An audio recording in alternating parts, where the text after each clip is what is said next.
व्यापकं सर्वलोकानां कारणं तं नमाम्यहम्। जय जय श्री राम। આપ્યો છે બહુ વધારે મોટો છે। ગુરુદેવની આજ્ઞાથી જે કાર્ય કરીએ છીએ, જે વ્યાસપીઠ ઉપરથી બોલીએ છીએ, એ જ કાર્ય અત્યારે આપણું જ્યાં હિન્દુ સમાજ સમસ્ત હિન્દુ મહાસંમેલન ભેગું કરીએ છીએ ને, એ જ કાર્ય કરે છે। આ દેવમાં આજુબાજુના વિસ્તારમાંથી બધા લોકોને ભેગા કરવાની જે મહેનત લાગી છે આ લોકોને, એ મહેનતને ધન્યવાદને પાત્ર છે। તો આપણે બધાએ પહેલા તો સાથે મળી એમને વધાવવા જોઈએ। બોલશે જાગતે રહેજો, પણ ખાલી એ મ્યુઝિક વગાડીને ચાલુ કરી દે જાગતે રહેજો, તો શું ઘરમાં આવીને ધ્યાન રાખશે? તમને એક નાનું એવું ઉદાહરણ આપું, જો સમજાય તો બહુ સારી વાત છે।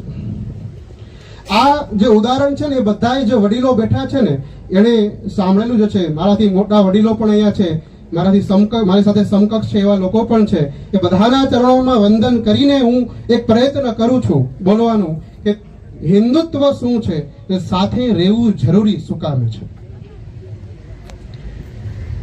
આ જે હું કહું છું એ બધાએ સાંભળેલું હશે, પણ એક વૃદ્ધ હતા, એ જ્યારે બીમાર પડ્યા, એમને 4 દીકરા, એ 4 દીકરાઓને એણે વૃદ્ધે પોતાના ઘરમાં બોલાવ્યા, જ્યાં સૂતા હતા ત્યાં બોલાવી એમણે કીધું કે આ એક લાકડી છે મારી પાસે, તમે એને તોડી દો।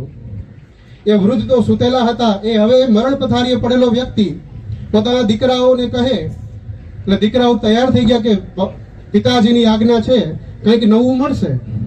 અને ખજાનાની લાલચે હતી કે ભાઈ પિતાજી કંઈક આપશે તો કે કરી નાખીએ, અને હવે મરણ પથારીએ પડેલા પિતાજીની વાત તો માનવી જ પડે, બધાએ માનતા હોય ને બધા।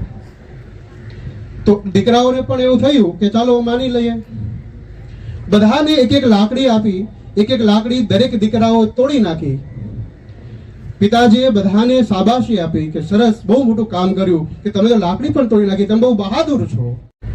એ લાકડીને ભેગી કરી એક ભારી બનાવો અને હવે તમે તોડો। બધાએ પોતાનું શક્તિનું પ્રદર્શન કરી જોયું। પોતાની મારા જેવો કોઈ શક્તિશાળી હશે, મારાથી વધારે પણ શક્તિશાળી હશે, બધાએ પ્રયત્ન કરી જોયો, તૂટી નહીં। કારણ હવે સમજવાની વાત છે, એ પિતા બીજું કોઈ નહીં, એ આપણો ધર્મ છે। અને જે દીકરા છે ને, એ આપણા સંપ્રદાયો છે। એ ધર્મ હંમેશા પોતાના સંપ્રદાયોને કહે કે એક રહેશો ને તો સાથે રહેશો। આ છે સમજવાની વાત। એ કોઈ કથા નથી, એ કોઈ કહાની નથી, એક સમજવાની વાત છે। એ આપણો ધર્મ કે કયો તો કે હિન્દુ ધર્મ, આપણો સનાતની ધર્મ, આપણે ખુદને સનાતન કહીએ ને બધા, એ સનાતન આપણો ધર્મ છે। એ ધર્મ આપણા બધા સંપ્રદાયોને કહે છે કે સાથે રહેજો, તો કોઈ તોડી નહીં શકે। તોડવા શું કામ આવી શકે? અને પહેલી વાત એવી હોવી જોઈએ કે જો આપણે આપણું ઘર સાફ કરવું હોય ને, પણ આપણા ઘરથી શરૂઆત કરવી પડે। આપણા ઘરની બહાર કચરો પડ્યો હોય તો શું આપણે બીજાનું ઘર સાફ કરવા જાશું? ગુરુ જે કહે છે, આપણા સદગુરુ જે કહે છે, આપણા સંતો મહંતો અને મહાનુભાવો જે કહે છે ને, એ જ કે શરૂઆત આપણા ઘરથી કરવી જોઈએ। શું કામે? કે હિન્દુત્વ એ એક ખાલી શબ્દ નથી, એ એક જીવ છે, એક જીવાત્મા છે, એક શિવ છે, કે રામ છે, કે હનુમાન છે। શું કામે? હિન્દુ આપણે બધા બહુ બોલીએ છીએ કે ગર્વ સે કહો હમ હિન્દુ હૈ, હમ હિન્દુસ્તાન કે વાસી હૈ, બધા બોલીએ ને। એને હવે ચરિતાર્થ કરવાનો સમય હવે છે।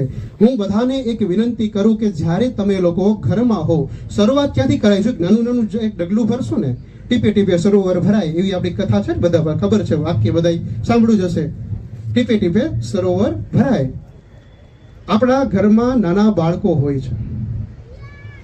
હું અત્યારે આ યુવાઓને સંદેશ આપવા માંગુ છું, ખાસ કરીને આપણાથી જે વડીલો છે એણે બધું જોઈ લીધું છે, એણે પોતાના રીતના બધું કાર્ય કરી લીધું છે। બધા જે હિન્દુ જે રીતિ રિવાજો સમજાવવાના છે, કરવાના છે, કરી લીધા છે।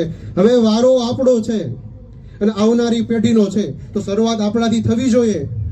એટલું ગાયત્રી મંત્ર શીખવાડો અથવા હનુમાન ચાલીસાનો પાઠ શીખવાડો, કામ આવશે, જરૂર કામ આવશે। એક દિવસ કંટાળો આવશે છોકરાને, 5 દિવસ કંટાળો આવશે, નાનું બાળક હોય ને, બેસે નહીં, પણ એની સાથે જ્ઞાન ગમત કરતા કરતા એને જ્ઞાન આપશો ને, એટલે બહુ મજા આવશે। કાલ સવારે આવનારું ભારતનું ભવિષ્ય છે। જો આપણે અત્યારે નહીં શીખવાડીએ, આપણે એને નહીં સમજાવીએ, તો શું થશે? પછી એને બીજું વાલું લાગવા મળશે. આપણે આપણું નહીં શીખવાડીએ, આપણા જે શાસ્ત્રોમાં કહેલું જ્ઞાન છે, આપણા જે વેદો ઉપનિષદોમાં જે કહેલું છે એ આપણે નહીં શીખવાડીએ ને તો એને બીજું વાલું લાગશે. કારણ કે એ લોકો શીખવાડે છે, આપણે નથી શીખવાડતા. આપણે શરમ અનુભવીએ છીએ. શેની શરમ? હું કથાકાર છું, હું ભાગવત કથા કરું છું, હું ધોતી જવો પહેરી નીકળું છું, કપાળમાં તિલક કરું છું, ચોટલી રાખું છું, મને કોણ ના પાડે છે? કોઈ ના પાડી શકે. મારું કામ છે, મારો ગણવેશ છે. હું આ પહેરી નીકળીશ તો બધા મને નમન કરશે. આવી આ જગ્યાએ હું કોઈ વેસ્ટર્ન કપડા પહેરી નીકળું તો મને કોઈ બોલાવશે? ના બોલાવે. તો એ જ સમજવાની વાત છે કે આપણે જે હિન્દુ અને આપણો ધર્મ છે ને એ બચાવવાની વાત છે. પણ ધર્મો રક્ષતિ રક્ષિતઃ. જો ધર્મની રક્ષા કરશો ને તો ધર્મ આપણી રક્ષા કરશે. એટલું યાદ રાખજો બધા કે અહીંથી એક વિનંતી કરું છું કે આપણે ધર્મને નથી ચલાવતા, ધર્મ આપને ચલાવે છે.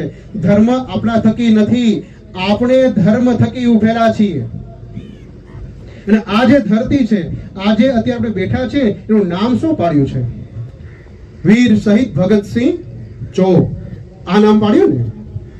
ભગતસિંહ કોણ હતા? જેણે પોતાનું હિન્દુ રાષ્ટ્ર બનાવવામાં પોતાનું જે બલિદાન છે, પોતાનો જીવ છે ત્યાગી દીધો છે. એ જીવને ત્યાગનારા જે મહાનુભાવો છે, જો એને તમારે કઈ સમર્પણ કરવું હશે તો શું કરશો? તો એની જે વિચારધારા છે, એના જે વિચારો હતા ને એને આગળ વધારવા જરૂરી છે. તો જ એને સાચું આપણે સમર્પણ આપી શકશું. જેઠીભાઈ નું તમને ખ્યાલ છે? કોઈને અહીંના લોકો છો. અને હું તો એમ કહું છું, આપણે સાગર પુત્રો કહેવાય ને, તો હું હકથી કહું છું, સાગર પુત્ર એટલે સમુદ્રના પુત્રી કોણ?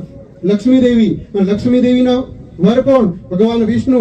તો આપણે હકથી કહી શકીએ કે અમે તમારા સાસરા પક્ષવાળા છીએ, આવીને રહ્યો બાપા. જમાઈને હચવાના હોય, જમાઈ છો, અહીં આવીને કામ પણ કરવું પડે. કહી શકીએ કે ના કહી શકીએ?